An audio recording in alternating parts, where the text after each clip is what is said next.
입니다. 오늘 작가님께서는 유치원, 초중고 공교육, 사교육 없이 홈스쿨링 하면서 자신만의 세상을 글과 그림으로 담아낸 율라 작가님과 가족들의 이야기를 사람들과 공유하는 시간을 갖기 위해서 오늘 이 강연을 마련하였습니다.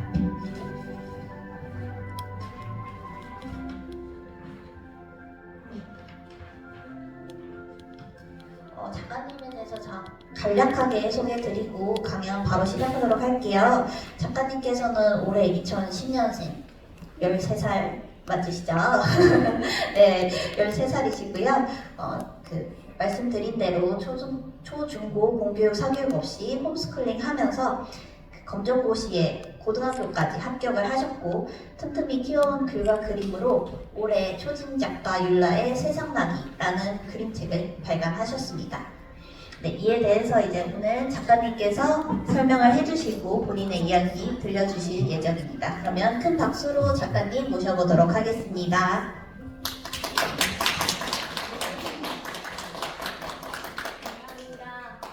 안녕하세요. 작년에 검정고시를 통해 수능을 응시하고 출판을 한 초딩 작가 율라입니다.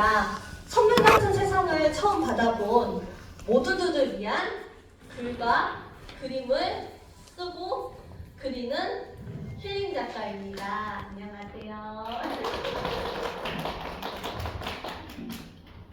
오늘은 저의 강연에서 저의 그림책의 이야기도 할 것이지만 제가 책을 쓰는 목적이 이 세상의 모든 꿈들을 위해 쓰는 것이기 때문에 앞으로 나아갈 별들을 위해 조금 더 삶의 이야기를 중심적으로 하고 싶습니다. 감사합니다. 먼저 저의 첫사랑한 꿈들에 대해서 이야기하겠습니다.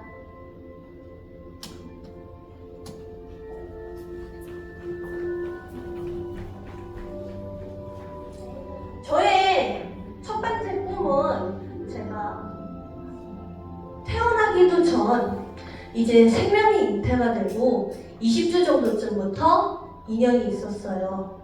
왜냐하면 제가 20주 때 어머니 뱃속에 있던 20주 때 태아였던 제 폐에 물이 차오르기 시작해서 주사기로 태아였던 저를 마취시키고, 왜냐하면 아기가 뱃속에 있으면 주사기 같은 걸로 찌르면은 피하려고 하거든요. 폐에 물을 이렇게 빼내는 시술을 여러 차례 받으셨대요.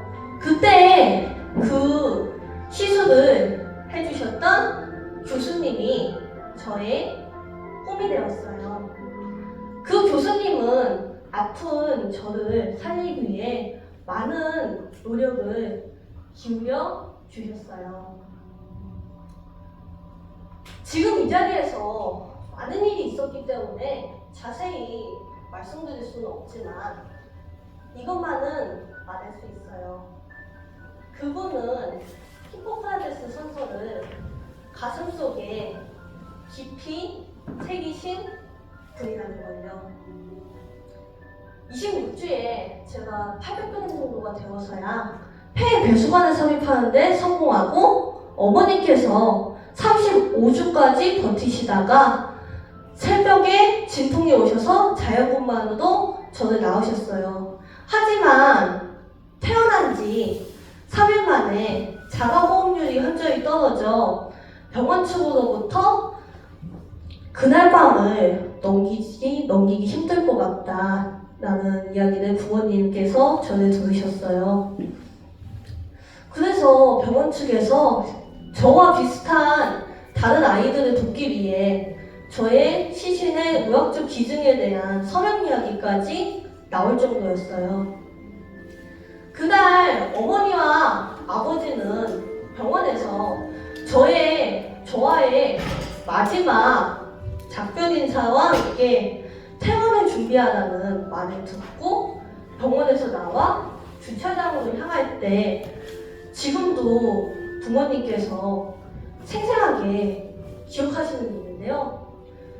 그때 그 저의 시술을 해주셨던 의사 선생님께서 일요일이었거든요. 그 교수님께서 뛰어오셔서 저의 부모님과 함께 안아주시면서 위로해주시고 물어주셨어요.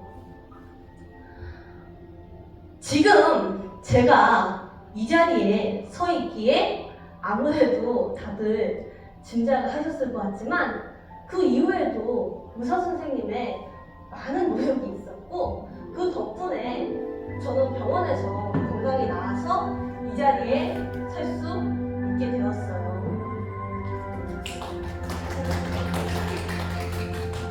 감사합니다. 저는 저를 지금까지 존재할 수 있게 모든 것을 보고 들을 수 있게 해주신 의사 선생님을 존경했었고 저는 어릴 때부터 그런 은혜에 보답하는 의미 있는 삶을 살고 싶었어요.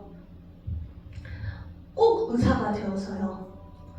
하지만 10살 때 어른들이 읽는 의학 관련 서적을 읽다가 카데바를 기증하는 방법과 카데바 의학 해부 실습 과정이 담긴 사진을 보게 되었어요.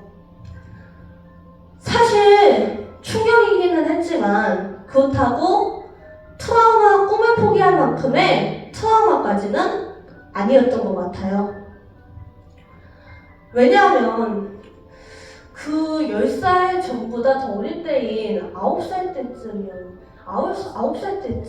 노득해 사고를 당한 아기 고양이를 보았던 적이 있는데 그 아기 고양이를 보았을 때도 내가 무서워하면 고양이와 고양이 가족들이 슬프지 않을까, 징그럽다, 무섭다 그런 생각이 들기보다는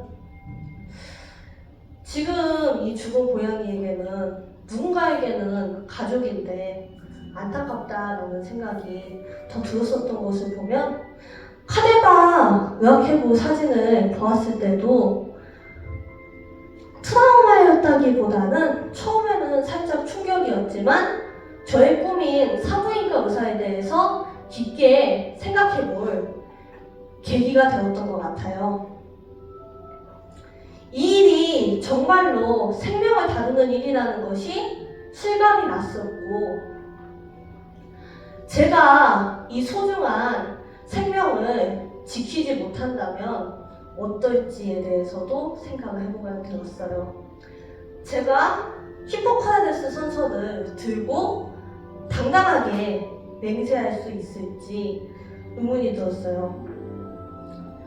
제가 소중한 생명을 책임질 수 있을지, 만약 그 생명을 지키지 못한다면 어떨지에 대해서요. 그렇게 저의 첫 번째 꿈은 저를 스쳐 지나갔어요.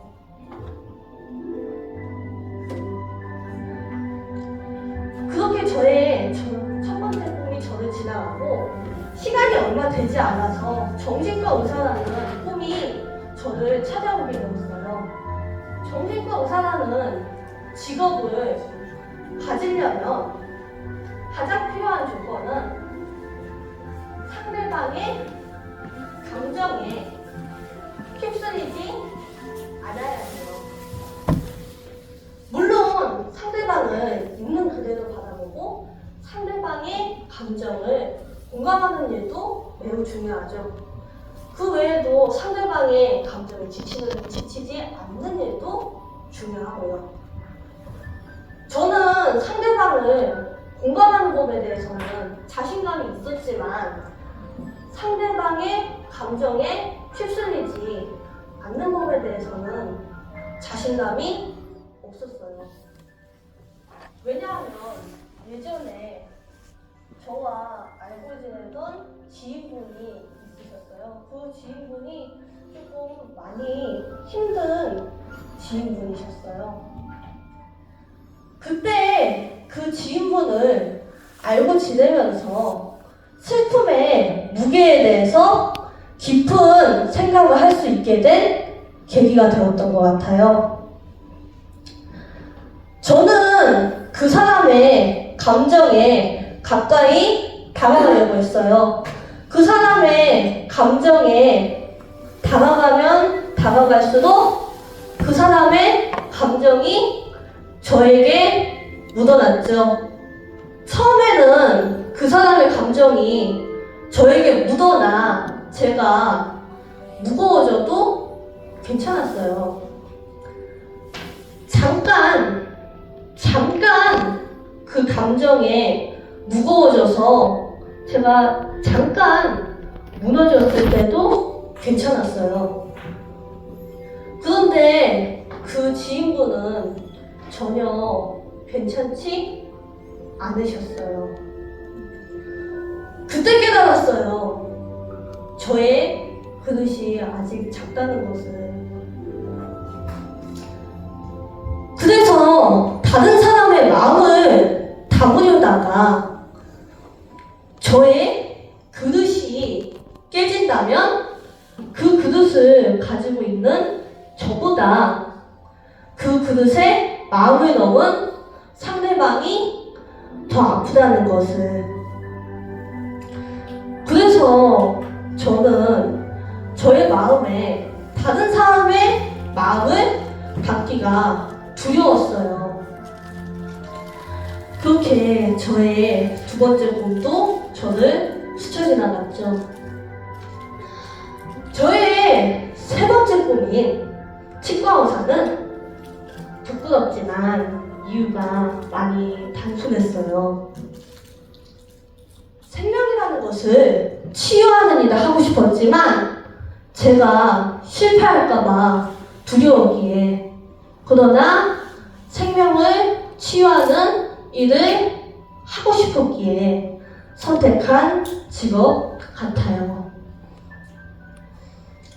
오해가 있을까봐 말씀드립니다. 그렇다고 치과 의사가 쉬운 직업 또는 다른 직업에 비해 좋지 않다는 뜻은 절대로 아니에요. 모든 사람들이 꾸는 꿈에는 큰 책임이 따라요. 예전에 제가 어릴 때 보았던 시집들 중에서 랭스턴 휴즈 시인의 시가 있었어요. 그 시의 내용은 꿈을 잡아라. 꿈이 사라지면 삶은 날개가 부러져 날지 못하는 셈이니 꿈을 잡아라.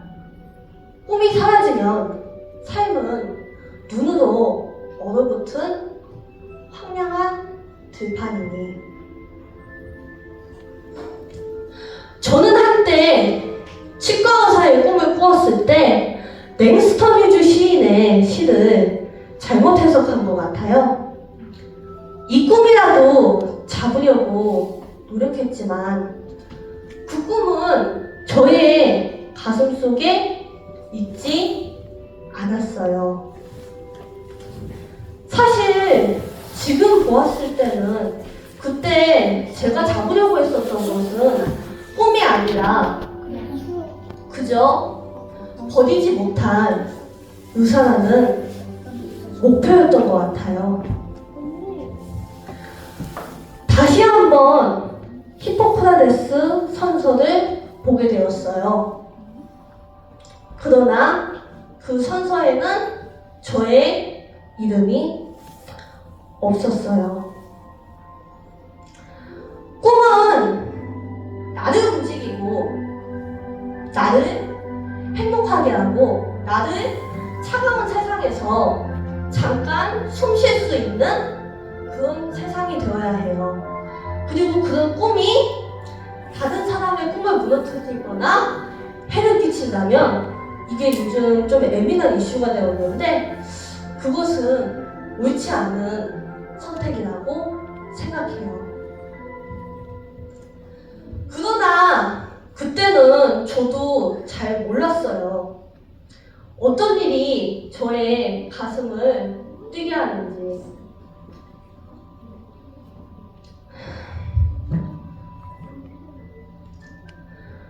제가 그렇게 저의 꿈이 저의 삶 속에서 스쳐 지나가고 작가라는 꿈이 저에게 찾아왔어요. 제가 작가가 된 이유는 글을 쓰고 그림을 그리는 이유가 내가 그 세상을 창조하고 세상 속 사람들과 생각하고 이야기를 하는 일들이 너무 행복하고 즐거웠어요. 제가 가끔씩 저만의 고민이 있거나 무슨 힘든 문제 상황에 놓였을 때 이런 생각을 하기도 해요. 그 세계의 사람들이라면 이 저만의 문제를, 이 일을 어떻게 해결해 나갈지도 생각을 해보기도 하고, 주변 사람들과 그런 이야기들을 나누는 일도 행복하고 즐거웠어요.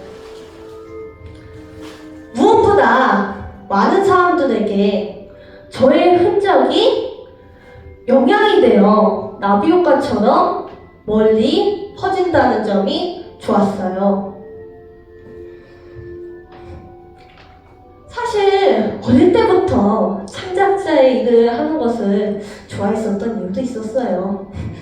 어릴 때 꿈이 의사이자 작가, 내가 만든 캐릭터의 성우이자 애니메이션 아트 디자이너, 영화 시나리오 작가이자 디자이너도 꿈꿨던 적도 있었어요. 심지어 애니메이션 감독이자 음향 디자이너이자 의사를 하고 싶었던 적도 있었어요. 아버지께서는 이것을 오너말이라고 하십니다. 그 외에도 자유로운 생각과 훌륭한 가치관을 가지신 저희 아버지의 영향도 꽤 컸을 것 같아요. 제가 창작자가 된 이유는 그 이외에도 여러 가지 이유가 있을 것이지만 아직 이 꿈의 마지막 장까지 오지는 않았기 때문에 그 이유를 찾으면서 꿈꾸어야 할 것 같아요. 제가 생각하는 꿈이란 살아가면서 사람이 남길 수 있는 가장 아름다운 점이라고 생각해요.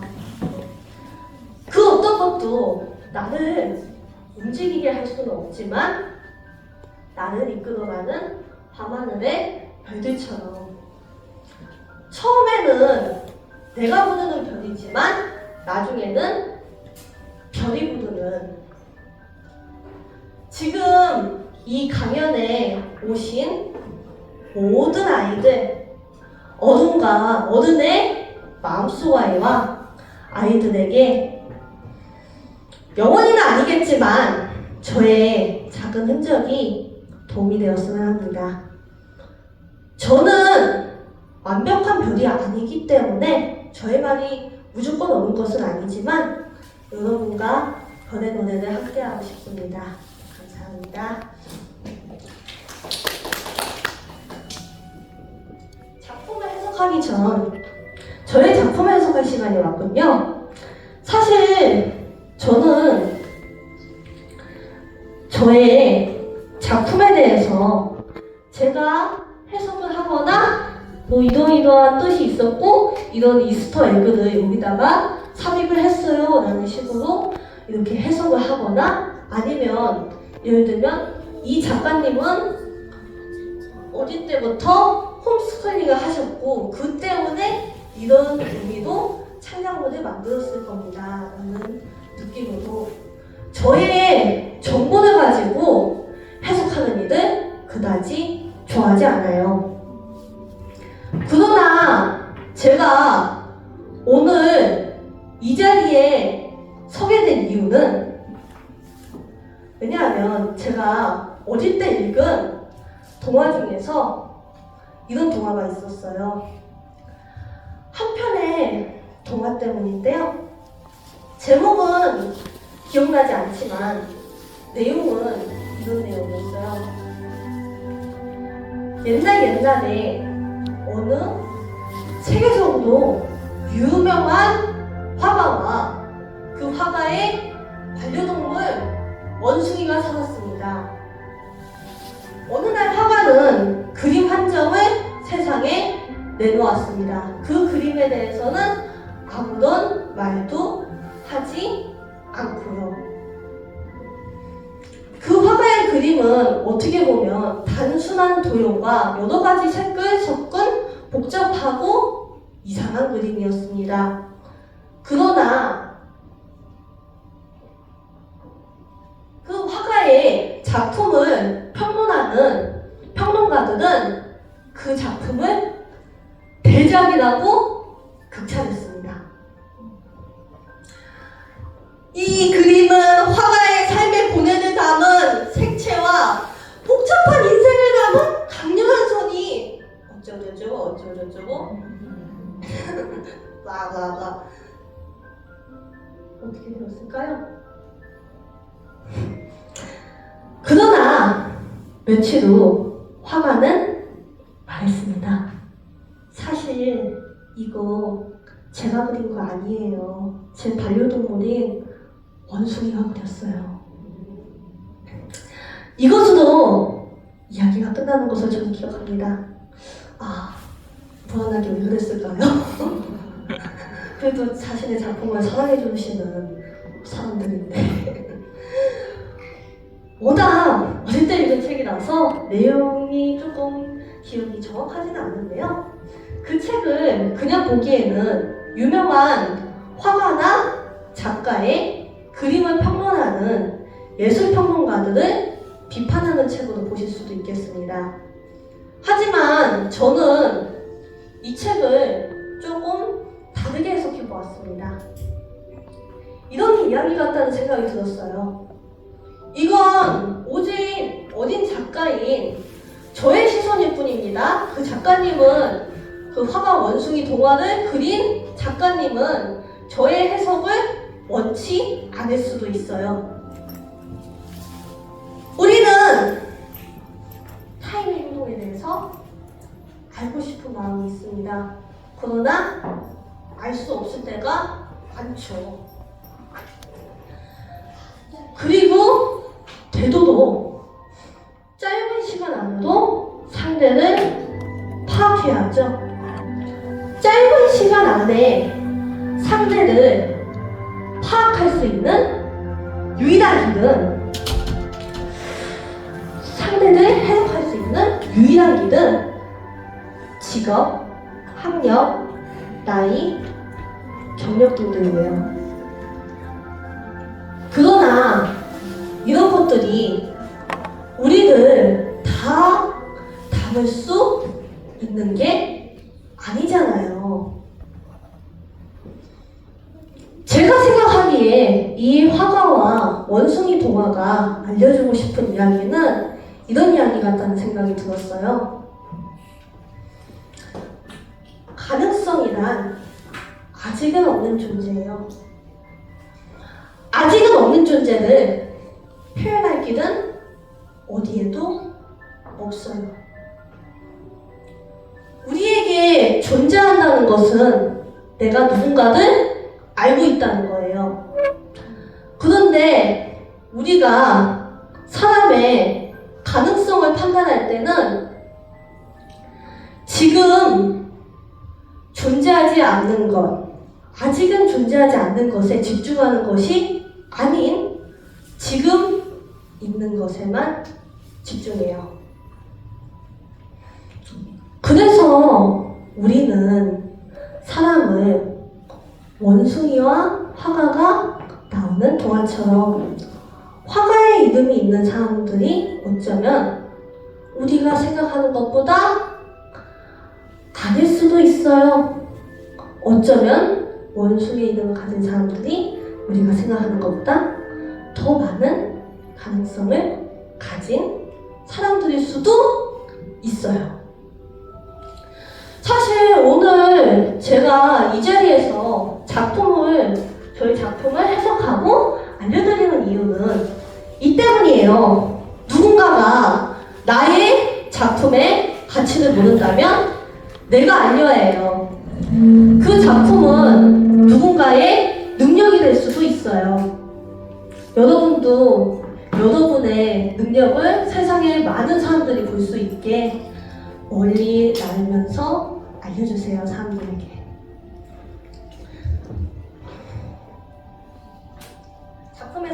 작품 해석 들어갑니다.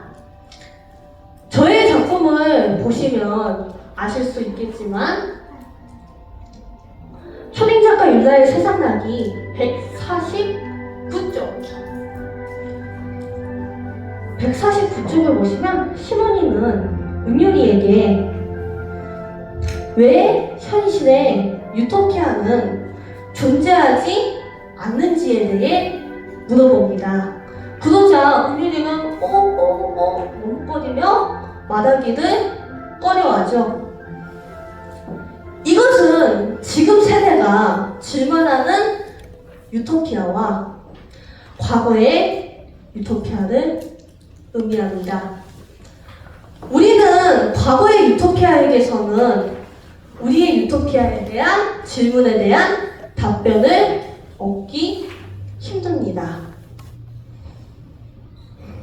운율이와 시몬이는 비유적인 의미를 많이 가진 캐릭터입니다. 그래서 비유적인 의미를 많이 담은 그런 의미를 많이 넣고 싶었어요. 그리고 지금 해석하고 소개할 저희 작품 중 하나인 이 별의 아이야라는 이야기는 이 세상의 모든 상처받은 별들에게 전해졌으면 하는 시예요. 우리는 태어나면서부터 이 세상을 비추어 온 사람들인데 언젠가부터 나의 빛을 눈물로 감추고 자신을 세상에서 지우려고 하는 사람들에게 위로가 되었으면 이라는 생각으로 만들게 되었어요. 작품 먼저 소개하기 전에 혹시 모르시는 분들이 있을까봐 잠깐 읽어드리겠습니다.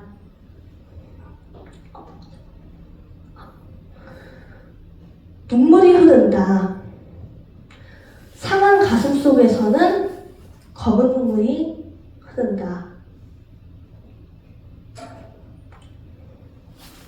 슬픔은 이 밤의 안개가 되어 슬픈 이의 존재를 차갑게 지워버린다.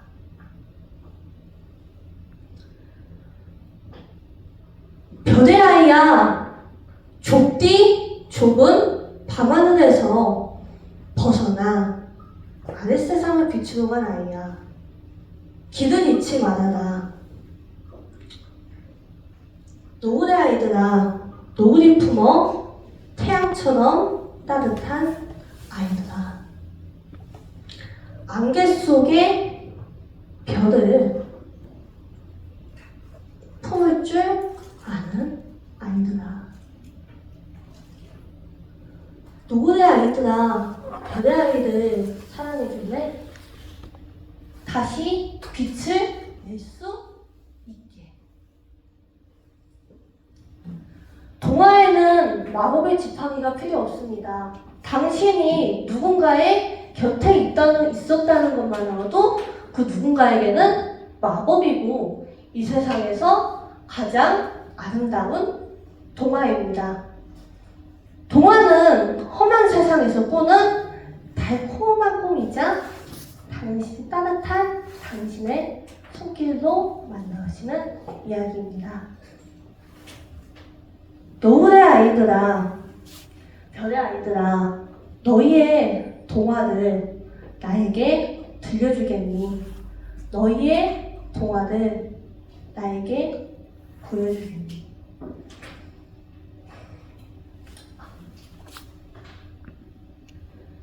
여기서 검은 눈물은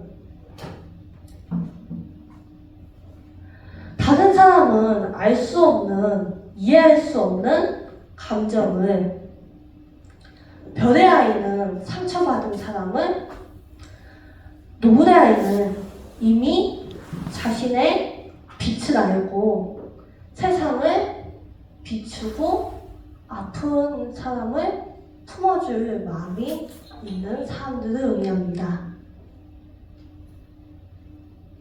그 다음 동화, 저의 야옹이와 강아지들은 어디서 올까? 이 동화는 어린아이들에게 굉장히 반응이 많이 좋았던 동화인데요. 아무래도 귀여운 야옹이와 강아지가 나왔기 때문에 그랬던 것 같아요. 야옹이와 강아지들은 어디서 올까? 이 동화는 조금 장이 40장, 50장 정도가 되기 때문에 지금 이 자리에서 읽기에는 내용이 많아서 잠깐 소개만 해드리겠습니다. 이 장면에서. 동화 초딩작가 율라의 세상나기 37쪽에 보시면 별똥별 물고기들이 야옹이를 데리고 미에르 행성으로 돌아가는 장면이 나옵니다. 미에르 행성은 반려동물들이 태어나고 돌아가는 행성입니다. 그리고 보통 반려동물이 저 세상으로 떠났을 때 무지개 다리를 건넜다고 표현합니다. 별똥별 물고기의 색도 그 무지개 다리를 모티브로 하였습니다. 그리고 야옹이와 강아지들을 미에르 행성으로 데려가는 매개체들이 물고기잖아요. 이 매개체는 많은 것들이 있을 수도 있잖아요. 뭐 유니콘이 될 수도 있고, 야옹이와 강아지들의 친구인 야옹이 혹은 강아지일 수도 있고, 사람일 수도 있는데, 왜 하필 물고기로 선택한 이유는 초기 기독교의 상징에서 가져왔어요. 지금의 기독교의 상징은 이렇게 생긴 십자가이지만, 초기 기독교 신자들이 그 당시가 기독교가 조금 탄압을 받던 시대였거든요. 그 기독교 신자들이 비밀스럽게 사용했다고 전해지는 기독교의 상징 익투스, 뜻은 물고기입니다. 그 당시 기독교 신자들이 서로를 확인하기 위해 사용했다고 전해지는 초기 기독교의 상징입니다. 기독교에서 사후세계관에서 저는 사후세계를 상징하는 의미도 이 물고기들을 넣었습니다.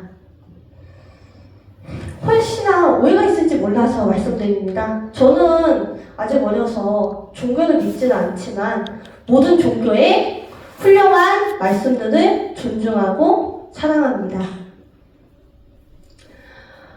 초딩작가 율라의 세상나기 26쪽에 나오는 별님들 중 가운데 이게 미에르 행성에서 야옹이와 강아지를 놀아주는 별님들이에요. 가끔씩 와서 그 미에르 행성, 반려동물 행성에서 야옹이와 강아지들을 놀아주는 별님들이 있는데 그 별님들 중 가운데 그 별님의 여기 소매 부분 있죠? 이거 한복인데 여기 소매 부분을 자세히 잘 확대해보면 별의 의미가 새겨져 있습니다. 다른 동화들도 혹시 집에 돋보기 같은 거 있으시면 한번 확대해서 감상해주세요. 확대를 하면 할수록 새로운 세상이 나옵니다.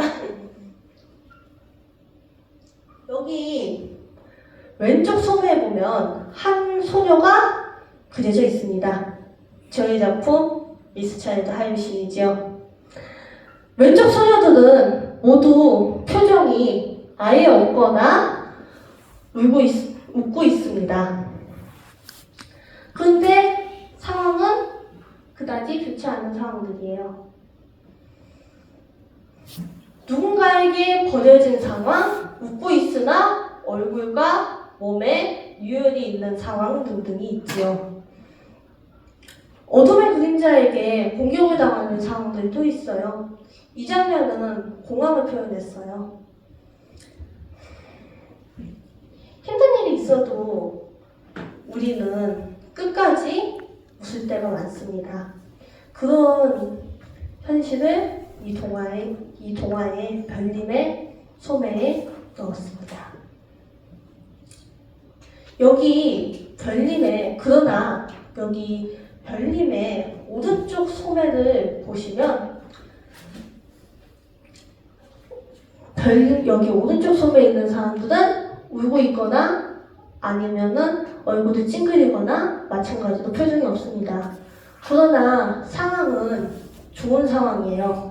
서로를 끌어안으면서 위로하는 두 소녀, 무심한 척 인상을 쓰는 소녀에게 장난을 거는 소녀, 깊은 시련 속에서 소녀를 구해주는 소녀 등등이 있지요. 우리는 보통 눈물을 흘리면 좋지 않은 상황이 나고 상황을 해석합니다. 그래서 울고 싶어도 울지 않을 때가 많죠. 눈물을 흘려서 끝나는 일들은 아무래도 좋지 않게 끝나는 일들이죠. 그러나 어떨 때는 일이 눈물을 흘리면서 잘 끝나는 일이 있다고 생각해요. 그 눈물이 나의 진실된 감정이라면요.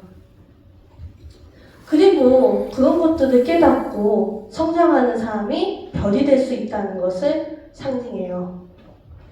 여기 이 장면을 보시면 저의 반려동물 동화의 한 장면인데요. 마찬가지로 이것도 야옹이와 강아지는 어디서 올까 동화의 한 장면입니다.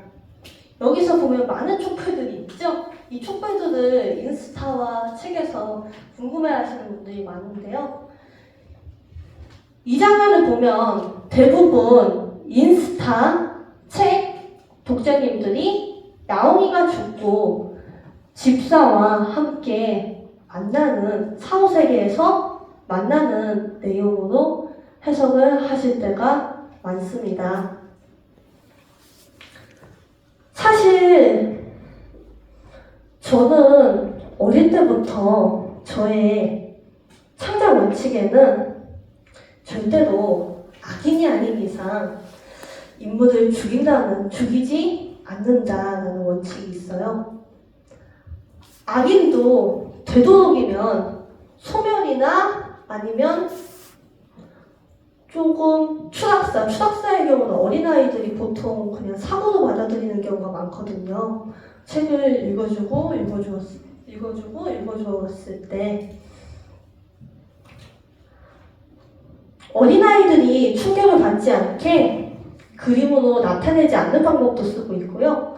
아니면 상징물이나 비유 표현으로 어른들만 알 수 있는 장치를 설치하기도 합니다. 저는 그렇게 저의 동화에서 되도록이면 인물이나 사람을 되도록이면 죽이지 않는다는 원칙을 가지고 있어요. 저는 야옹이와 강아지 이 동화에서 이런 메시지를 주고 싶었어요. 세상의 모든 사람들의 이야기에는 끝이 없다. 왜냐하면 나의 이야기는 또 다른 누군가의 배경이 되기도 사건이 되기도 합니다. 아무리 작은 존재라도 태어나면서 사라지면서 자신의 존재를 이 세상에서 완벽하게 지울 수는 없어요. 물론 나 자신에게서는 지울 수 있겠죠. 그래서 여기 나오는 모든 야옹이와 강아지들은 죽지 않았어요. 동화를 보시면 아시겠지만 미해의 행성으로 돌아갔다는 말은 있지만 죽었다는 말은 어디에도 없어요. 그리고 결정적인 이 장면, 이 촛불 장면을 그릴 때는 아드놀피니 부부의 초상에서 아이디어를 얻었어요. 지금까지 이 초상화에 대해 여러 가지 해석이 있었지만 지금으로서 가장 유력한 해석은 죽은 아내를 기리는 초상화라는 해석입니다. 여기 이 아드놀피니 부부의 초상에서 보면 아내 쪽에는 촛불이 모두 꺼져 있습니다. 여기 근데 자세히 보니 촛롱이 조금 있네요. 촛롱이 있었던 걸 보니 촛불이 한번 켜졌었다가 꺼진 것 같아요. 여기서 보시다시피 남편 쪽에는 그러나 남편 쪽 상들리에는 초가 켜져 있죠. 남편은 살아있다는 것을 아내는 죽었다는 것을 의미합니다. 저는 이 그림의 배경에 촛불나무를 그리고 모든 촛불에 불을 켰어요. 어른들에게도 이 사실만큼은 알려주고 싶었습니다. 사람이나 생물이 살아있다는 기준이 무엇인지, 생물이 죽었다는 것은 나에게 더 이상 영향을 끼칠 수 없음을 의미합니다. 그러나 그들이 나에게 계속 영향을 끼친다면 죽은 것이 아니에요. 어떻게 보면 우리의 마음속으로, 머릿속으로 길고 긴 여행을 떠난 것이죠. 여기 지금 이분은 저의 동화를 읽으신 분들은 아실 것 같아요. 책에 이분의 이름은 책의 본문에는 나오진 않지만 사실 그림에는 나와요. 이렇게 이 부분, 아까 여기 명찰 부분을 확대를 하면은 이름이 나옵니다.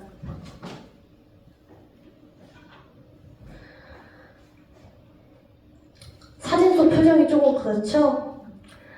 출근을 하자마자 퇴근을 생각하기 때문에 그렇습니다. 다 그래요.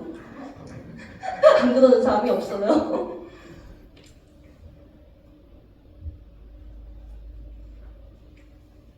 여기서 이 사진은 초림작가 일라의 세상나기 43쪽에 미에르 행성으로 돌아간 고양이를 그리워하는 고양이의 집사 이혜진님의 디테일 컷입니다. 이 이혜진님의 방에는 자신의 반려동물을 얼마나 사랑하는지를 나타내도록 노력했습니다. 여기 보시면 여기 화분이 있죠? 이 화분을 확대해 보시면 아까도 보여드렸는데요. 여기 이 화분을 잘 확대해 보면 이렇게 써 있네요. 나옹이와 같이 심은 캣닙. 오타는 아니고 고양이 이름이 나옹이입니다. 고양이들은 캣닙을 정말로 좋아하죠. 영화 장화신은 고양이에서는 캣닙이 고양이의 마약으로 표현될 만큼요. 그리고 그 옆에는 여기 휴대폰이 있고 그 휴대폰의 배경화면에도 나옹이가 있습니다. 그리고 그 옆에는 고양이 물그릇도 있고 고양이들이 엄청 좋아하는 간식 추루도 있고요. 낚싯대 장난감도 있고 여기 방 구석에 보면 이혜진님과 나옹이가 함께 찍은 사진도 있습니다. 그리고 방 구석에 있는 또 다른 액자를 이렇게 확대해 보시면 Forget Me Not, 이것은 물망초의 영어 이름이자 물망초의 꽃말입니다. 나를 잊지 마세요. 이것이 물망초의 꽃말입니다. 사실 여기서 물망초의 의미는 미에르 행성으로 간 나옹이를 잊지 말라는 의미도 있지만 그것보다는 이 세상의 모든 이 세상의 모든 존재의 영향을 잊지 말라는 메시지를 넣고 싶었습니다. 제가 쓰던 모든 동화의 전체 메시지입니다. 이 책은 어떤 사람들에게는 아이가 썼기 때문에 그저 아이들이 읽는 문학으로, 어떤 사람들에게는 수능을 본 아이가 썼기 때문에 어른들이 읽는 문학으로 해석이 되기도 합니다. 예쁘죠? 그러나 저는 저의 작품을 꼭 저로만 해석하고 평가하지 않았으면 좋겠어요. 왜냐하면 저는 이 작품을 쓸 때 제가 아니니까요. 작품 속에서는 39세의 여성이 되기도 하고 5세의 아이가 되기도 하고 영국 사람이 되기도 하고 미국 사람이 되기도 하고 아프리카 또는 미디의 세계에 사는 사람이 되기도 하니까요. 작가는 자신의 세계를 만들고 주인공을 만들려면 먼저 그 세상 속에서 살아보아야 해요. 왜냐하면 독자님들이 책을 찾는 이유는 그 세계에 있는 정보가 아닌 이 세상에서 이룰 수 없는 것을 상상의 세계에서 이루는 거니까요. 그 작품의 장르가 사회풍자이든 판타지이든 로맨스이든 그것만은 똑같아요. 저는 그래서 그런 상상의 이야기들을 초딩작가 율라의 세상나기에 편견 없이 들려주고 싶었어요. 그렇게 해서 탄생하게 된 책이 지금 여기 있는 초딩작가 율라의 세상나기입니다. 저의 작은 별을 소개할 시간이 왔네요. 잠시만요. 캐릭터 소개, 저의 작은 별을 소개할 시간이 왔네요. 캐릭터 소개 들어가겠습니다. 은유리와 시몬이, 김은율, 김시몬. 저와 저의 동생을 모티브로 해서 만든 캐릭터입니다. 저의 동생이 어릴 때부터 책을 읽는 것을 정말로 안 좋아해서 애들 책 읽으면은 그냥 도망가요. 그리고 잠을 잘 때 꼭 그때만 잠자기 싫으니까 꼭 그때만 가져오고 그때 책을 읽으면서도 안 읽고 딴 데 돌아다니고 여기 언니 뭐 하자 뭐 이런 식으로 이야기를 많이 해요. 그래서 어릴 때부터 가족들의 조금 많은 고민거리가 되었어요. 그래서 제가 왜 읽기 싫어할까 생각을 하면서 고민을 하게 되었어요. 아무래도 저와 저희 아버지를 닮아서 그런 것 같은데. 그리고 그래서 애기들의 책을 읽어주면서 생각하고 고민을 조금 많이 해보았어요. 그래서 애기들 책을 읽어주고 나니까 알게 되었어요. 일단 책 속에서 나오는 표현이나 주제가 동생에게 전혀 맞지 않았어요. 전혀 공감이 안 가는 거죠. 어려운 표현들도 있고, 자신이 일단 겪어보지 않은 것들도 있으니까요. 사실 저희 아버지께서도 저희 자매의 동화책을 읽을 때는 엄청 조르세요. 그러나 부동산 관련 책이나 주식 투자 관련 책은 그 자리에서 끝까지 정독하세요. 주로 이런 책을 좋아하시더라고요. 땡땡년에는 이것을 사야 합니다. 무엇에 투자해야 합니다. 저는 이렇게 해서 10년 안에 부자가 되었습니다. 이런 책들을 많이 좋아하셨어요. 어떻게 보면 출판이나 시장에서는 공감의 경제학이 정말로 중요한 것 같아요. 그래서 저는 단어나 주제를 조금 이렇게 바꾸어서 동화 몇 편을 만들어 보았어요. 그 당시에는 지금 이렇게 책으로 나와서 출판이 되기도 하고 인스타그램과 SNS에 올라와 있기도 하지만 그 당시에는 이건 아니고요. 그 당시에는 A4 용지에 작은 그림에다가 이렇게 그려서 풀어 붙인 작은 그림책이었어요. 그렇게 동화 주제들, 단어나 주제를 조금 동생에게 맞게 이렇게 표현 방법도 바꾸고, 예를 들면 동생은 어릴 때 어둡다는 것을 표현할 때, 밤이 되었다는 것을 표현할 때 이렇게 말했어요. 언니, 하늘은 검은 크레용이야, 검정 크레용이야, 어두워졌다. 이 말을 이렇게 표현하기도 하고, 끄다와 껐다, 끄다와 불을 켜다, 불을 끄다라는 뜻을 반대로 알아들어서 불 켜 하면 불을 끄기도 하고 했었거든요. 그래서 그런 것들에도 조금 맞추는 면들도 있었고요. 그렇게 은유리와 시몬이라는 시리즈가 탄생하게 되었습니다. 이 책은 저의 동생에게 바치는 책입니다. 저의 책을 좋아하지 않는 저의 동생 덕분에 이 책이 탄생할 수 있었고 저의 꿈이 되기도 했습니다. 캐릭터 소개하겠습니다. 여기 보이는 머리카락이 긴 소녀 있죠? 이 소녀는 은유리이고 누구신지 아실 거였죠? 예쁘죠?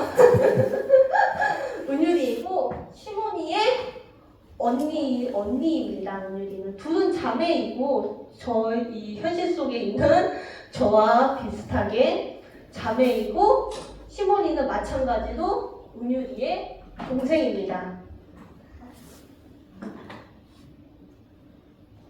시리즈마다 사실 제 동화가 은유리와 시몬이 캐릭터가 배경과 나이 심지어 장르까지 달라지기도 해서 좀 설명하기가 애매한 캐릭터이지만 제가 사회풍자 만화를 인스타에서 한번 연재한 적도 있었어요.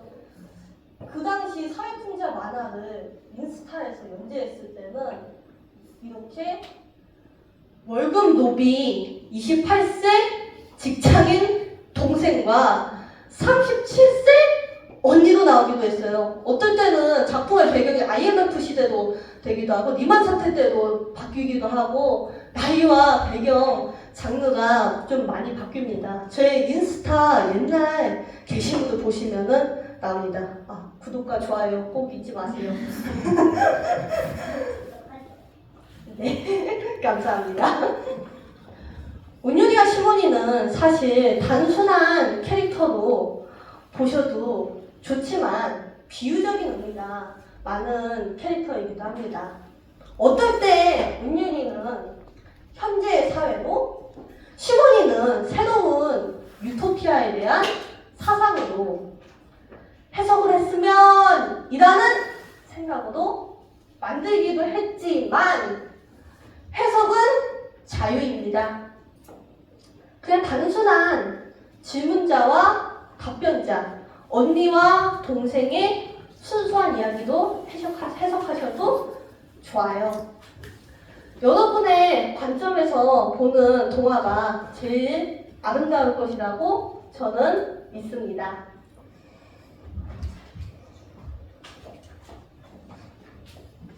저의 두 번째 캐릭터 설명에 들어가겠습니다. 김아율, 이태린. 이쪽이 지금 이렇게 곱슬머리이고 약간 탐정모자 비슷하게 모자를 쓴 아이가 김아율이고 이쪽이 이태린입니다. 이거는 김아율 씨는 운석이 눈에 들어가 물을 이용하는 초능력을 가지게 된 인물입니다. 좋은 초능력을 가지게 되었지만 치명적인 단점으로 DNA에 이상이 생겨 몸이 자라지 않게 되었죠. 성장 호르몬 결핍. 어릴 때 보육원과 일반 가정을 오가면서 자라다가 아픈 사건을 겪으면서 깊은 마음의 상처를 가지게 되는 인물이에요. 은유리와 시몬이 시리즈의 마음속 아이가 연상이 되도록 키는 145cm, 39세의 여성입니다. 빗방울을 주워서 총알을 만들거나 가끔 이분이 지금 어른이라서 제가 좀 높여보겠습니다. 이분이 심리가 좀 불안정해질 때는 모든 비들을 강철비로 만들 때도 있습니다. 조금 무섭기도 하죠. 미스 차일드 시리즈의 주인공이죠. 김하율 씨는. 부주인공인 이태린과 하율 씨를 다양하게 해석하기를 바라는 마음에 나이 설정을 8차례 바꾸었습니다. 여기 보면은 제가 초기에 미스 차일드를 제작할 때 컨셉 아트가 있는데요. 여기 보면은 지금 나이도 39세인데 8살이었죠? 그 당시에는 이태린의 나이도 10대와 이태린의 나이도 10대, 김하율 씨의 나이도 10대였습니다. 그랬다가 두 번째 어느 정도 조금 스토리가 완성이 되고 근데 스토리가 만족이 안 되는 거예요. 그래서 스토리를 다시 갈아엎었는데 그 후에 두 번째에서는 김하율 씨는 20살, 27살에 직장인이 되기도 했었습니다. 지금은 여기 어린 그 맨 초기 컨셉에서는 8살인 탐정으로 나오기도 했었죠. 심지어 이쁘죠? 이렇게 사실 지금은 성장호르몬 운석이 눈에 들어가서 성장호르몬 결핍이 생긴 초능력자라는 설정이긴 하지만 예전에는 진짜 39세에 어른으로 나와서 이렇게 어른처럼 보이도록 그림을 그리고 컨셉을 만들기도 했었습니다. 어릴 때 심리적으로 의지할 양육자가 없어서 평범한 사무적 관계나 일상적으로 깊지 않은 인간관계는 맺을 수 있으나 깊지 않은 인간관계는 맺을 수 있지만 깊은 관계, 예를 들면 친구, 연인 등등의 관계는 잘 맺지 못하는 사람입니다. 자신이 특정하지 않은 누군가에게 해가 된다는 생각을 가지고 있는 등 내면의 심리 불안정을 가지고 있습니다. 이태리는 저와 나이가 동갑인 여자인데요. 지금 이태리 이게 미스 차일드 시리즈가 제 출판 때문에 조금 시리즈가 많이 밀렸어요. 그러면서 이태린의 등장씬이 아직 나오지 않았는데요. 지금 여기 그래서 여기 이렇게 돌려서 이태린의 여기서 이 보라색 머리인 이 아이가 이태린입니다. 이태린은 저와 나이가 동갑인 여자아이인데요. 중2병 이전의 소녀라서 반항이 좀 많지만 반항도 아직은 귀엽습니다. 나중에는 더 무서워질 거예요. 저와 나이가 같으니 편안한 친구처럼 불러도 될 것 같습니다. 이태린에게는 두 가지 능력이 있습니다. 하나는 몸이 투명해지는 능력입니다. 그런데 이 능력이 단순하게 몸만 투명해지는 능력이 아니라 자신의 몸에 붙어있는 물체, 예를 들면 옷이나 자신이 손에 들고 있는 물체, 예를 들면 이런 페트병 같은 것들도 함께 투명해지는 능력이 있습니다. 몸이 투명해지는 능력도 있고 공간을 이렇게 잡아서 끌어당겨서 마치 슬라임처럼 이렇게 줄처럼 사용해서 무기처럼 사용하는 능력도 있는데요. 공간이동 능력도 있습니다. 심지어 공간이동 능력이 있으나 공간이동은 어떨 때는 태린이 마음대로 되지 않을 때도 많습니다.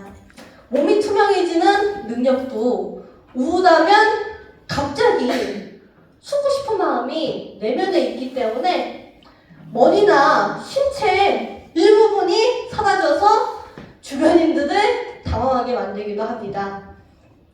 하율 씨와 비슷하게 보육원에서 자랐으나 좋은 양육자, 보육원 선생님을 만나 겉으로 보기에는 심리적 불안정이 없어 보이지만 양육자가 여러 번 바뀌는 등 혼란이 있어서 약간의 불안정이 있습니다. 예를 들면 사회적 관계를 너무 가볍게 여기는 등등이죠. 친구 또는 연인 관계를 깊게 가졌다가도 너무 쉽게 끊으면서 사회적 관계를 깊게 지속할 수는 있으나 오래 지속하기는 힘든 아이입니다. 하율 씨는 어떤 사건을 계기로 하면서 알게 되었고 서로의 마음속 아이를 치유하기도 합니다. 미스 차일드는 다른 초능력 소설처럼 초능력을 가진 빌런 캐릭터도 있으나 지금 이 자리에서 소개하면 큰 스포일러가 될 수 있기 때문에 아직까지 소개하지는 않겠습니다. 지금 이 미스 차일드 시리즈를 누구보다 가장 빨리 받아보시려면 제 인스타그램 율라0503에 가셔서 팔로우 그리고 유튜브에도 가셔서 구독, 좋아요, 하트 꼭 눌러주세요. 저는 소통을 좋아하는 작가입니다. 바로 마팔 가겠습니다. 마구속도 가겠습니다. 이 두 캐릭터도 초딩 작가 율라의 세상 나기에 상징적 의미를 가진 일러스트로 등장합니다. 이제는 제가 아이디어를 동화를 그리고 글을 쓰고 그림을 그리면서 아이디어를 얻게 된 계기에 대해서 이야기하겠습니다. 아이디어를 얻게 된 계기는 다양해요. 천년이 남기고 간 발자국이라는 시가 있는데요. 천년이 남기고 간 발자국은 어느 겨울 일요일 도서관에서 아버지와 함께 눈사람을 만들고 토끼 발자국을 만들면서 그냥 띄워놓을 때 그냥 영감을 받았어요. 한번 읽어드리겠습니다. 천년이 남기고 간 발자국. 우리가 살아가면서 만들어내는 발자국.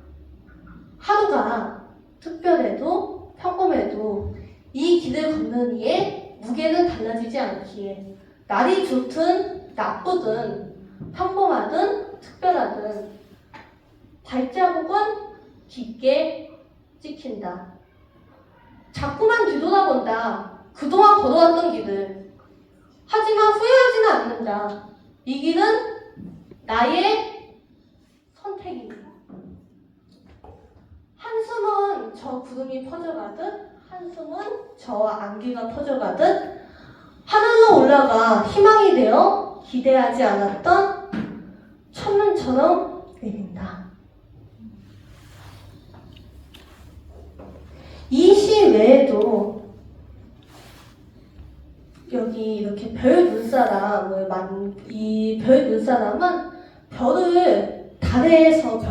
달에서 한방눈이 와요. 그런데 그 한방눈이 우리가 생각하는 그 지구의 눈이 아니라 별똥별 유성우가 내리는 거예요. 그것을 뭉쳐서 눈사람으로 만든다는 생각에서 시작이 된 이야기입니다. 이 이야기도 저희 아빠와 한 3년 전쯤에 눈사람을 만들면서 밤하늘에 별을 그냥 우연히 보게 되었는데요. 그러면서 아이디어를 얻게 되었던 시예요. 그리고 여기 이 같이 그려요 라는 동화는 삶을 함께 같이 그려오신 부모님의 삶에서 아이디어를 얻었고요. 미스 차일드 하율 씨의 대사로 적으려다가 내용에 맞지 않아서 편집했던 대사를 시로 쓰기도 했었고요. 잠깐 읽어드리겠습니다. 시련과 상처 그 차이. 세상에는 두 가지의 시련이 있다. 하나는 아픔 뒤에 자신을 발전시키는 시련이다. 사람들은 그걸 성장이라고 부른다. 또 하나는 아픔 뒤에 더 아픈 고통이 따르는 시련이 있다. 사람들은 그걸 상처라고 부른다. 나의 시련은 성장이었을까? 상처였을까? 이것은 미스 차일드 하유 씨가 빗길을 걸으면서 혼잣말을 하는 대사였는데 출판을 하면서 조금 많이 미스 차일드 시리즈의 내용이 많이 바뀌게 되었습니다. 그래서 편집을 하게 된 대사예요. 무게. 이 시도 생각해보면 저도 미스 차일드에서 시의 아이디어를 많이 얻는 것 같아요. 이 무게, 여기 이 시도 원래는 이태린이 하율 씨에게 위로의 말을 건네면서 전해주는 대사였습니다. 사실 이 시는 그 미스 차일드 동화의 끝에 나올지 안 나올지 미확정인데요. 지금으로서는 나오지 않고 다른 대사로 교체될 가능성이 높긴 하지만 그래도 조금 저에게는 많이 애정이 있었던 시라서 이렇게 초림작가 윤나의 세상나기 15분에 넣게 되었습니다. 무게. 똑같은 사건을 당해도 누군가에게는 그저 가볍게 지나간 일. 왜 슬픔의 무게는 당신을 무너져 내리게 했을까요? 나의 저울로 당신의 슬픔을 함부로 측정할 수 없어요. 나와 당신의 저울은 우리가 걸어온 길로 만들어졌고 그 길은 모두 다르니까요.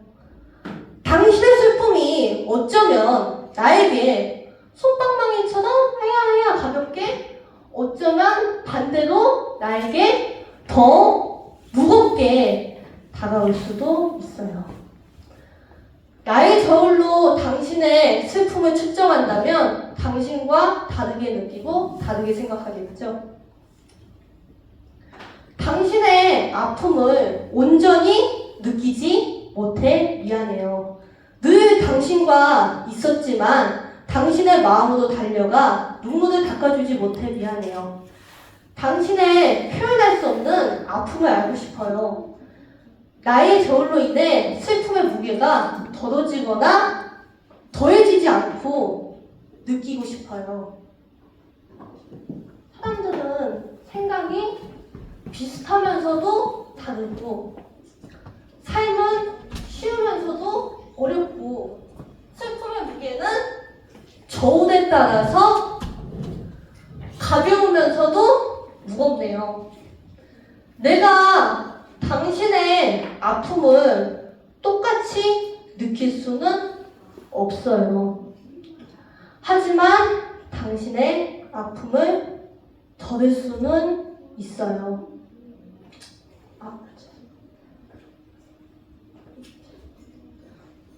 사실 이 시는 제가 사실 제가 미스 차일드 시리즈도 지금 기획상으로는 200쪽 거의 400쪽이 넘어가는 동화로 장편 동화로 기획을 하고 있거든요. 그림과 글이 들어간. 그러다 보니 제가 중간에 장편 동화를 많이 기획을 했었거든요. 장편 동화를 많이 기획을 하다 보니 저는 어느 정도 맨 끝부분의 대사를 먼저 정해놓기도 하고 그 중간에 있는 대사를 정해놓기도 하고 그 중후반에 있는 대사를 한번 생각을 해보기도 하거든요. 그런 대사들을 가끔씩 이게 시리즈가 그러니까 이렇게 시리즈가 속도가 느리니까 제가 글도 쓰고 그림도 그리다 보니까 속도가 조금 연재 속도가 많이 느려요. 그래서 글을 가끔씩 보면 제가 이 대사를 분명히 나는 2년 전에 기획을 했었는데 2년 후에 그 대사가 드라마나 영화에서 나오는 거예요. 심지어 그랬던 적이 여러 번 있었어요. 그래서 이거 어떡하지 할 때가 많아서 그래서 이렇게 미리 그 대사나 그런 명언 같은 것들을 이렇게 시로 기획을 하게 되는데 이 시도 제가 출판을 하고 한 1년 정도 뒤쯤에 제가 그러니까 이 시를 인스타그램에 업로드를 하고 한 6개월, 1년 정도 뒤쯤에 첫 방영을 한 드라마가 나왔었는데요. 그 드라마에서도 이 대사와 비슷하게 나오더라고요. 이 시는 미스 차일드라는 동화의 주제를 시로 써보았습니다. 미스 차일드, 그녀는 울었습니다. 그녀는 조막한 아이를 품에 안겨 아이보다 더 작은 아이가 되었습니다. 아이는 울었습니다. 그녀의 멈춘 시간이 흐르기 시작했습니다. 무엇이 그녀의 시간을 멈추었을까요? 이런 시도 있고, 이것도 마찬가지로 아까 무게와 같이 테리니가 하유리를 위로해주는 말 대사로 쓰려고 했던 예정이 있었으나, 아니면 책 속 서술자가 내레이션으로 말을 하는 부분이었어요. 그러나 이게 아까지도 얘기했다시피 미스 차일드가 한 설정이 지금 10번 정도 바뀌었어요. 10번, 13번 정도 바뀌었는데, 그러면서 또 삭제된 대사를 시로 바꾸어서 이렇게 제작을 하게 되었습니다. 읽어드리겠습니다. 매일매일이 밤이다. 그러나 너의 눈빛은 밤의 태양이다. 매일매일이 밤이다. 나의 눈앞은 깜깜하고 밤하늘의 별은 빛난다. 너의 손에 의지하며 별의 빛을 의지하며 깜깜한 암흑 속을 걸은 시간이 힘들고 고통스러웠지만 절망은 희망을 부른다는 것을 알았기에, 고통은 행복을 부르며 네가 있었기에 오늘도 너와 함께 100년과도 같은 시간을 견뎌내고, 아무리 긴 밤인들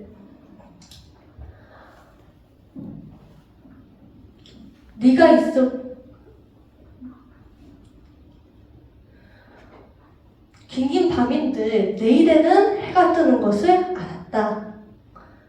나도 안다. 내일의 태양이 뜨더라도 내일의 태양이 사라지고 밤이 찾아온다는 걸. 그리고 모레에는 다시 태양이 뜬다는 걸. 절망은 희망을 부르고 희망은 기쁨을 부르고 기쁨은 언젠가 절망을 부른다. 하지만 한때의 절망마저도 소중하다. 그 모든 것이 합쳐 지금까지 걸어온 길이 되었고, 잠시만요. 지금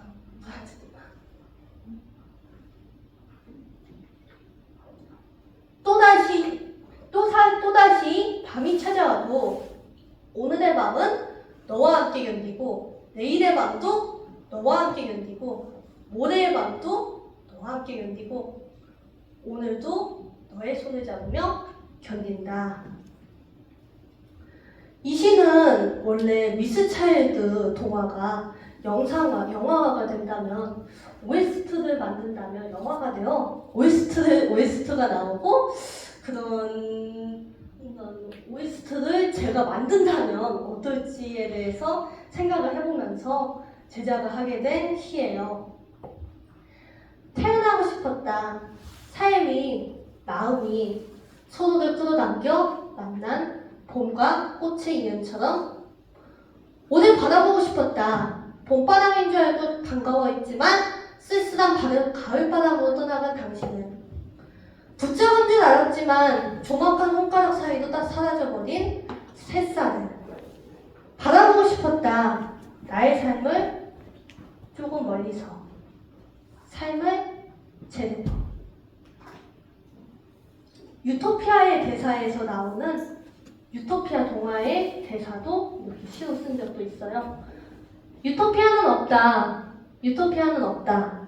나의 유토피아, 너의 유토피아. 모든 사람은 자신만의 유토피아가 있고, 모두의 유토피아는 다르기에, 그리고 가까이 있으면서도 까마득히 멀리 있는 우리. 하지만 모든 유토피아의 공통점은 이상의 세계. 찬란한 나의 꿈, 찬란한 꿈, 찬란한 우리의 꿈. 유토피아는 있다. 나의 마음속에, 너의 마음속에, 우리의 마음속에. 손을 조금만 더 뻗으며.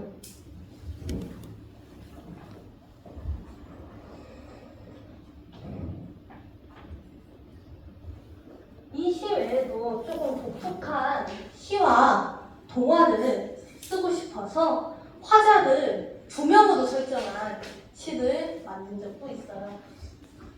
창조하라, 파괴하라. 짓누르라 너의 생명으로, 보듬어라 너의 생명으로. 존재하라, 때론 악으로. 존재하라, 때론 선으로. 생명을 갉아먹어 생명을 창조하라. 생명을 창조하여 생명을 파괴하라. 기적은 없다. 오직 창조와 파괴만 존재한다. 해석은 당신의 몫이다. 이 시에 여기서 시 속에서 말씀드렸다시피 이 시의 해석은 여러분의 몫입니다. 여러분의 아까지도 말씀드렸다시피 여러분의 관점으로 보는 시와 동화가 이 세상에서 가장 아름다운 시와 동화가 될 것이라고 저는 믿습니다.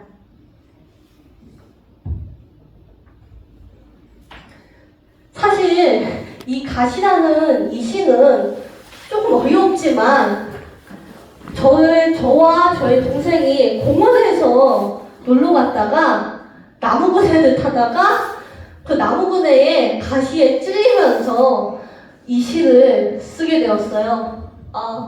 가시의 아픔이 느껴질 겁니다. 그렇다고 해서 진짜 아파요 이 시는 아니고요. 가시, 그대를 빼내고 싶었다. 나의 가슴 속에서, 기억 속에서, 상처 속에서 나의 살을 파고들어온, 정신을 파고들어온 그 가시를 잊은 줄 알았지만 잊지 못했던 그 가시. 이런 것들 외에도 음악을 통해서도 사실 많이 얻는데요. 보통 이야기의 아이디어는 디즈니 OST나 이문세님의 노래를 좀 많이 얻는데요. 이문세님 팬입니다. 혹시 지금 영상 촬영하고 있거든요. 혹시 이 영상 보시고 오신다면 꼭 사인해드리겠습니다.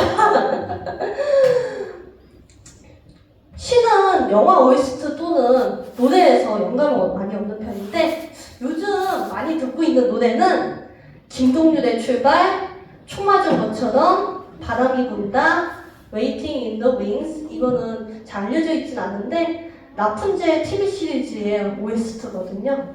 여인의 향기, 김성호의 회상, 당신은 천사와 커피를 마셔본 적이 있습니까? 그 노래 너무 좋아요.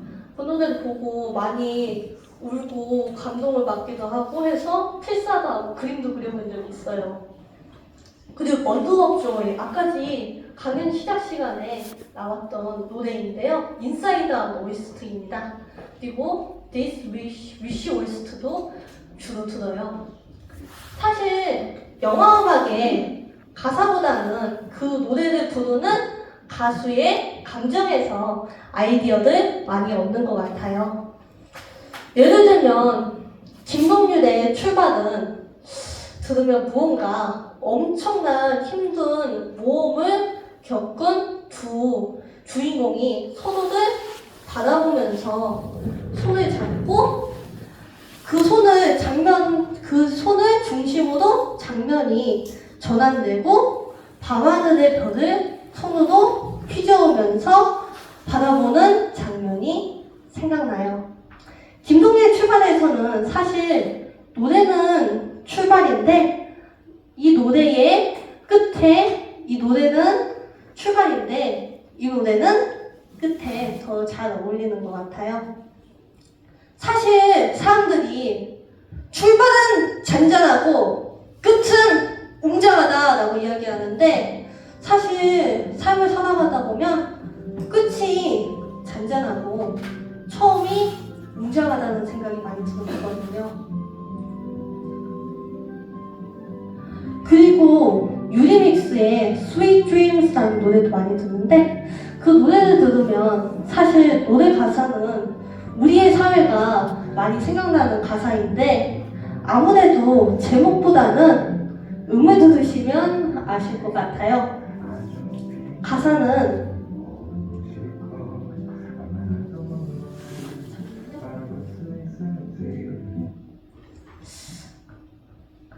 가사는 좀 사회풍자적인 느낌이 많이 드는 가사예요. 가사는 혹시 아시는 분 계시나요?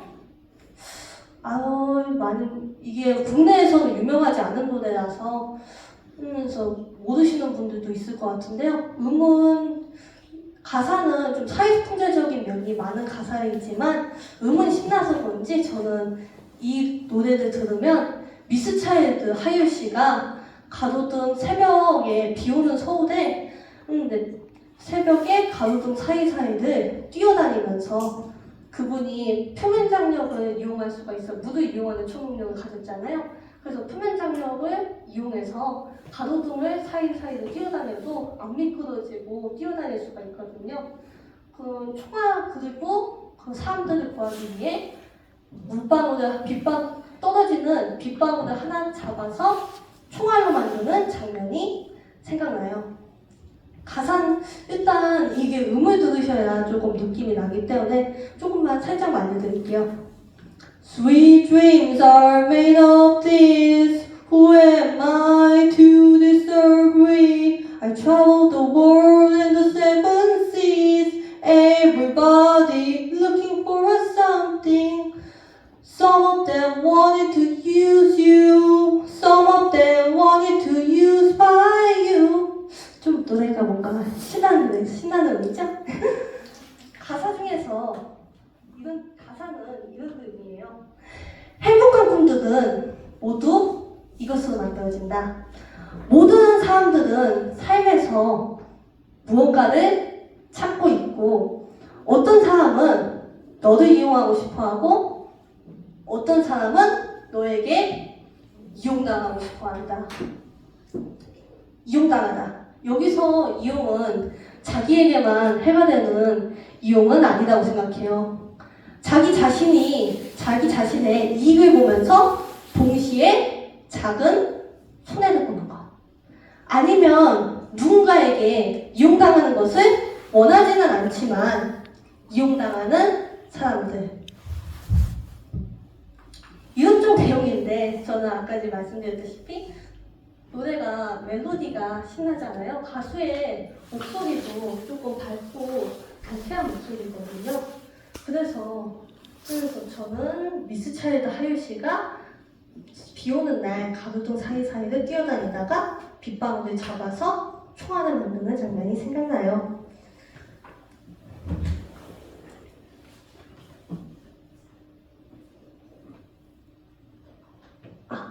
이제 Q&A 질문 답변 시간입니다. 혹시 궁금하시거나 물어보고 싶으신 점이 있으시다면 예. 혹시 어떤 점이?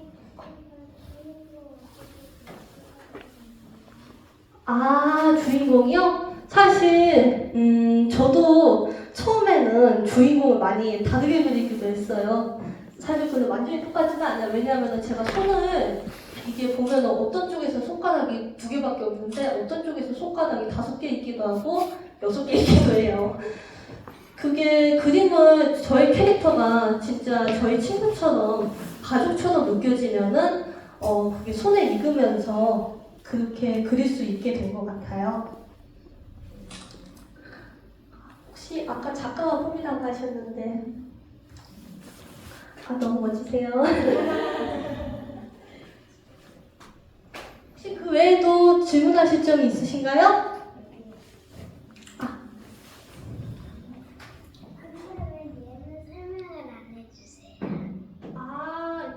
얘는 이게 유토피아 동화에서 나온 애인데 혹시 어떤 점이 궁금하신 건가요? 캐릭터? 그냥 다 궁금해요? 이 아이에 대해서는 제가 개인적으로 이따가 강연이 끝나고 설명을 해드리겠습니다. 사실 이게 제 동화의 전체 부분이 들어간 게 아니라 유토피아 동화는 편집자님이 인스타에서 보시고서 갑자기 넣게 된 동화라서 동화 일부만을 넣게 되었어요. 그래서 전체적인 이야기가 나오지 않아서 이 친구의 이름도 지금 잘 나오지 않고 있죠. 이따가 개인적으로 꼭 제가 알려드리겠습니다. 너무 감사합니다. 혹시 그림을 어떻게 그리세요? 뭐 펜으로 아니면 뭐 패드로 하시는지 그림을 어떻게 그리시는지. 그림을 어떻게 그리는지요? 주로 갤럭시, 삼성 태블릿으로 그릴 때도 있고요. 손으로 그릴 때도 많습니다. 특히 아이디어 노트라든가 그런 것을 정리하거나 초기 기획 컨셉을 아까 보셨다시피 하율씨 얼굴이 나오잖아요. 그때 먼저 초기 컨셉을 다 잡아놓고 그리고 그리면서 제작 과정을 여러 단계를 좀 거치는 편이거든요. 그래서 손으로 그릴 때도 있고 디지털로 그릴 때도 많아요. 그 과정에서 많은 장면이 제가 생각하다가 이건 좀 아니야 하면은 삭제가 되기도 하고 좀 버리시기도 하죠. 그럼 비중이 펜으로 그리는 게 많아요? 아니면 손으로 그리는 게 지금으로서 출판을 하기에는 편집자님이 태블릿으로 하는 것이 작업이 편하다고 하셔서 출판 시작하고 나서부터는 주로 태블릿으로 그리는 편입니다. 감사합니다. 근데 책 몇 개 썼어요? 지금 이게 저의 첫 번째 책입니다. 혹시 질문하실 분 혹시 있으신가요? 지금 다른 또래랑 굉장히 다른 길을 걷고 있는데 네. 그리고 상상력이나 창작이나 여기 굉장히 풍부하신데 지금 이렇게 할 수 있는 그런 힘이 된 게 독서인지 홈스쿨링인지 부모님의 굉장한 따라갈지 있는지 굉장히 궁금하거든요. 꼭 꼽아서 어느 하나만의 영향이 있었다라고 이야기하기보다는 여러 가지 복합적인 영향이 있었기 때문에 지금의 제가 이 자리에 걸어올 수 있게 된 것 같습니다. 그래도 큰 근원들은 굉장하게 다양한 경험을 할 수 있게 해주신 부모님과 홈스쿨링도 영향이 꽤 컸을 것 같아요. 혹시 질문? 네, 감사합니다. 감사합니다. 다음 책은 언제쯤 나오나요? 다음 차기작이요? 다음 차기작은 미스 차일드도 지금 예상이 되는데요. 미스 차일드나 아니면 우주가 어항이라면 책이 완결이 되면은 나올 것으로 예상됩니다. 아무래도 내년 엄청 무리면 내후년쯤에 나올 것이라고 예상이 되고 있습니다. 감사합니다. 혹시 질문 있으신가요? 죄송합니다. 몇 개 읽어요, 책? 하루에 요즘 출판을 시작하고 나서는 조금 일이 많아져서 많이 적어진 것 같긴 하지만 그래도 동화책도 저는 조금씩 읽거든요. 동화 작가이기도 하기 때문에 동화책과 소설책도 읽기도 하는데 하루에 두꺼운 책은 3권 정도 읽는 것 같고요. 두 권이나 나머지 몇 권은 짧은 동화책인데 5권 정도 읽는 것 같습니다. 혹시 어렸을 때부터 책을 많이 읽으셨어요? 어렸을 때부터 많이 책을 읽으셔서 읽으시는지. 어렸을 때부터 책을 많이 읽었는지 사실 지금 이 책에서도 말씀드렸다시피 어렸을 때 저도 정말 책을 안 좋아했어요. 동생도 책을 안 좋아했죠. 지금은 제가 작년에 파주시 중앙도서관에서 대출한 책이 1000권이 넘었다고 하는데 1년에 대출한 책이 1000권이 넘었다고 말씀드려 주셨어요. 그 사장님께서. 지금은 많이 읽는 편이긴 하지만 그래서 눈도 나빠졌어요. 그래서 지금은 많이 읽는 편이기도 하지만 어렸을 때는 진짜 안 읽었던 것 같아요. 그래서 사실 저희 아버지께서 어릴 때 제가 책을 너무 안 읽어서 얘들 어떻게 하면은 책을 잘 읽게 할까라는 생각을 많이 하셨대요. 그래서 저희 아버지께서 생각하신 방법이, 제가 그 당시 도서관 근처에 있던 도서관 안에 우동집이 있거든요. 그 우동이 엄청 맛있었어요. 그래서 며칠 한 2주 정도, 한 달 정도는 그냥 도서관 가서 우동만 먹고 책은 거의 구경만 하고 왔어요. 그랬었다가 점점 나중에는, 근데 아버지께서 꼭 우동 사러 가시면 꼭 책 있는 데서 저도 세워놓고, 야 잠깐만 나 기다려, 아빠 지금 책 대출해야 되니까 잠깐만 기다리라고 좀 10분 정도 세워놓으시더라고요, 저를. 그러면서 그냥 여기 책 도서관에 보면 탁자 같은 곳에 많이 있잖아요. 그러면 심심하니까 한두 번씩 이렇게 보게 되면서 좀 책과 친해진 계기가 된 것 같아요. 그리고 저희 집에 예전부터 책이 3,000권 정도 있는데, 그것도 얇은 동화책과 두꺼운 책 포함해서 3,000권 정도가 있어요. 그것도 많이 큰 도움이 되었을 것 같아요. 질문? 당연하죠. 사인해드리겠습니다. 그림도 그려드릴게요. 네? 사인해드리겠습니다. 여기서 할 수 있어요? 책 구매를 못해서 여기 아침 책 구매할 수 있어요? 예, 가능합니다. 감사합니다. 꼭 사인 예쁘게 해드리겠습니다. 출판을 염두에 두고 원래 책 작업을 하셨던 건지, 좋아하셔서, 아니면 어떤 계기가 돼서 출판을 하게 되신 거예요? 처음에 동생의 동화를 쓸 때는 출판을 염두에 두기보다는 그냥 이렇게 A4 용지에다가 간단하게 그림을 그려서 제작을 했었어요. 그랬다가 나중에는 웹툰을 제작으로 염두를 해서 사회풍자 만화를 좀 연재를 했었거든요. 이렇게 막 집값 얘기도 나오고 그런 내용의 인스타에서 연재했었는데, 그때부터는 출판과 웹툰을 좀 염두에 두고 제작을 하기 시작했었던 것 같아요.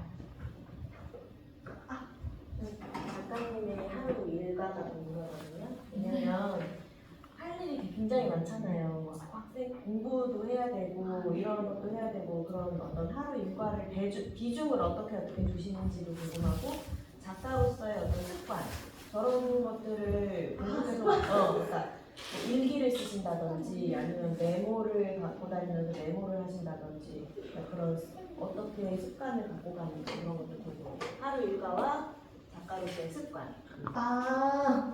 하루 일과는 초등학교 때는 초등학교 시간표에 초등학교에서 평범하게 시간을 보내는 시간표에 맞춰서 생활을 했었고요. 그리고 그 초등학교 때는 그런 일과가 초등학교 때 학교 시간 있잖아요. 그때 시간이 되면은 그냥 집에서 책 읽거나 아니면 친구하고 약속이 있으면 나가서 놀거나, 아니면은 책을 또 그리고 쓰거나, 또 제가 디즈니 영화를 좋아하는데 디즈니 영화를 조금 보면서 많이 놀았어요. 영어 공부하면서 이렇게 놀고, 또 번역을 많이 비교하면서 봐요. 저는 예를 들면 빅히어로나 한국어판에서는 이렇게 번역이 됐는데 영어판에서는 이거였네 하면서 언어 유희 같은 거 찾아보는 거 너무 좋아해요. 그래서 어릴 때부터 닥터스스나 이상한 나라 알리스 진짜 좋아했어요.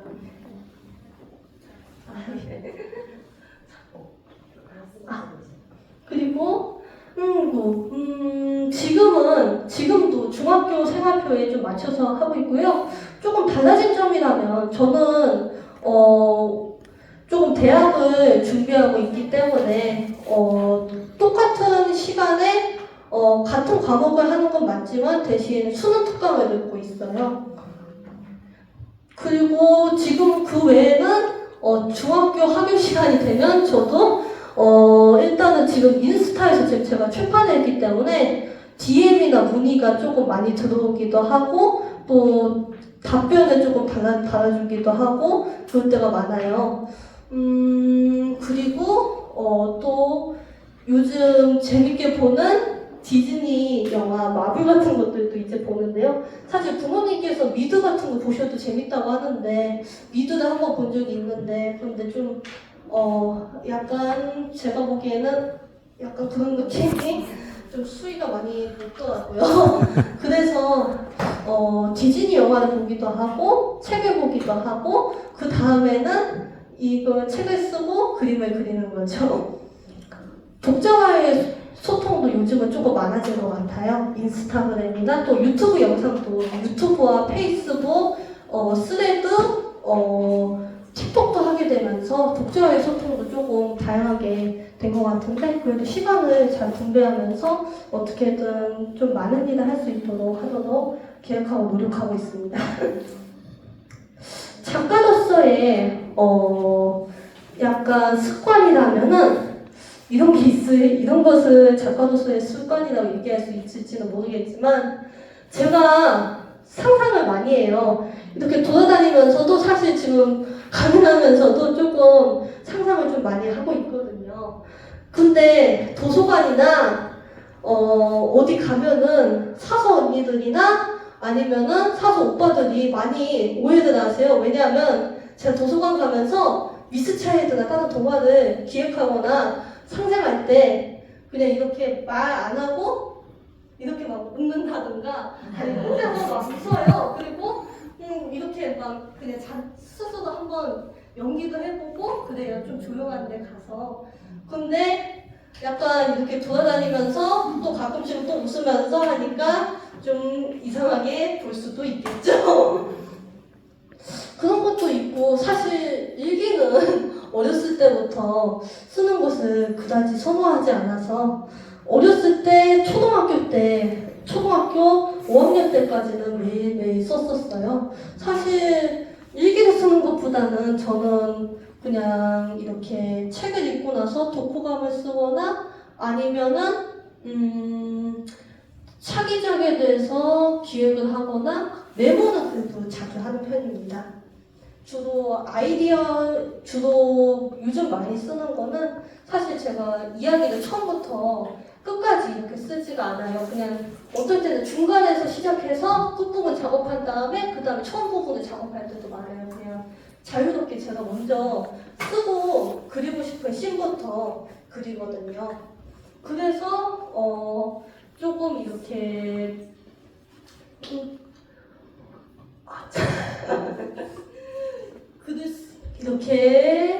그렇다 보니까 그런 것들을 까먹을 가능성이 많이 높잖아요. 그래서 메모를 하는 습관은 많이 들었던 것 같습니다. 휴대폰 메모장에도 지금 메모가 거의 200개 정도가 쌓여가고 있어요. 그 중에서는 전혀 기억 안 나는 것도 있고 삭제된 것도 그냥 저장해 놓고 있어요. 가끔씩은 제 메모를 보기도 하고요. 혹시 그 외에 혹시 질문? 저는 책 쓸 때 습관 안 되는데 어떻게 그렇게 습관을 들인 거예요? 습관을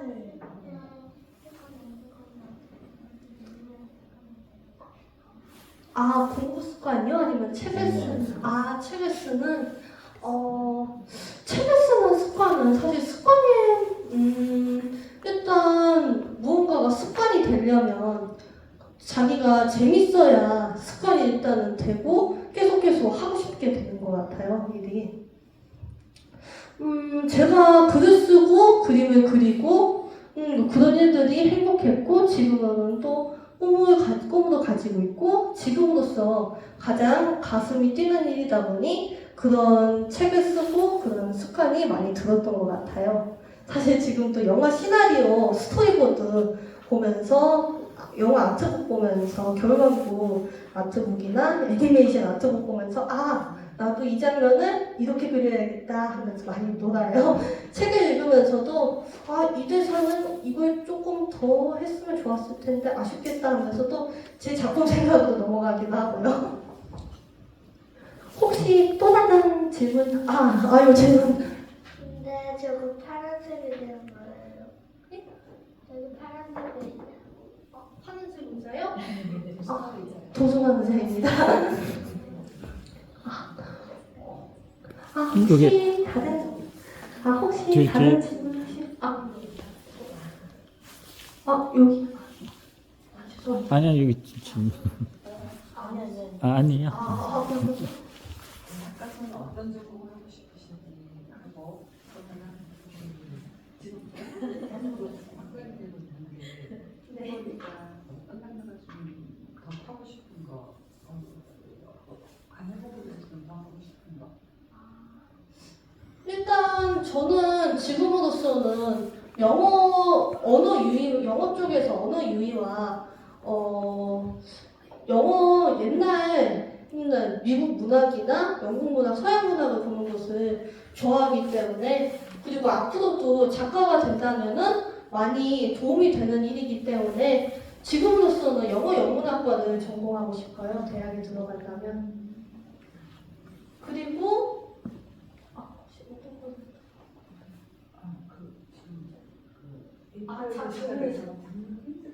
예.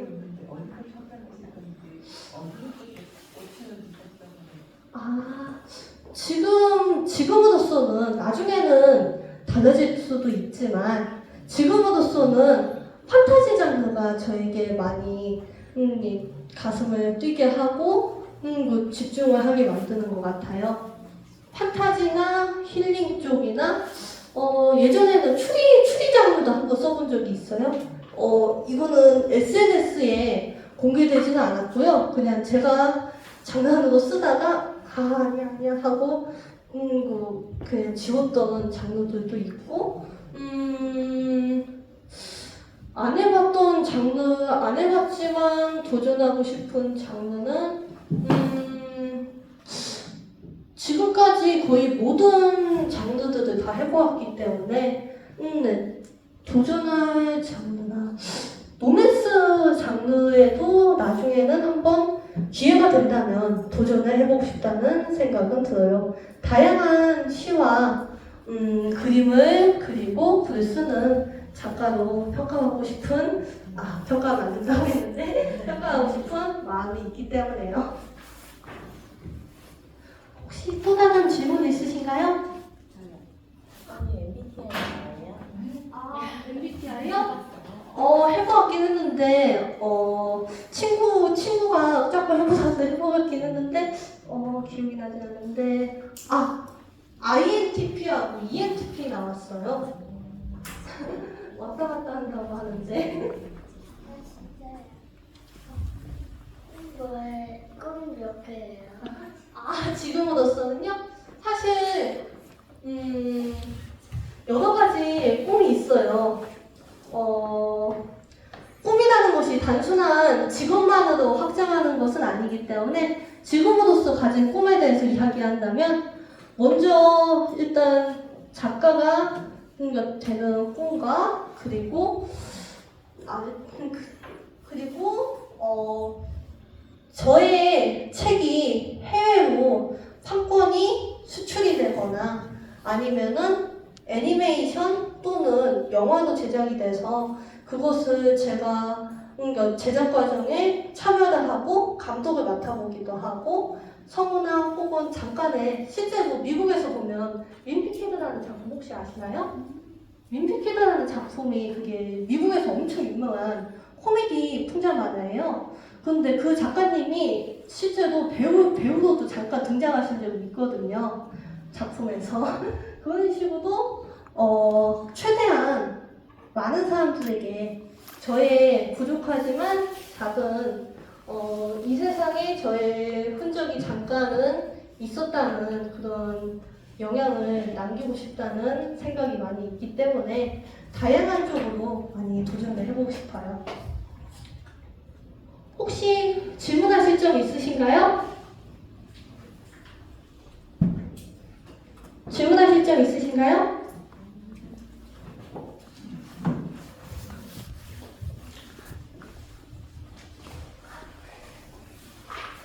이제 질문 Q&A는 그럼 여기서 끝을 마치도록 하겠습니다. 이제 벌써 마지막 시간이네요. 제가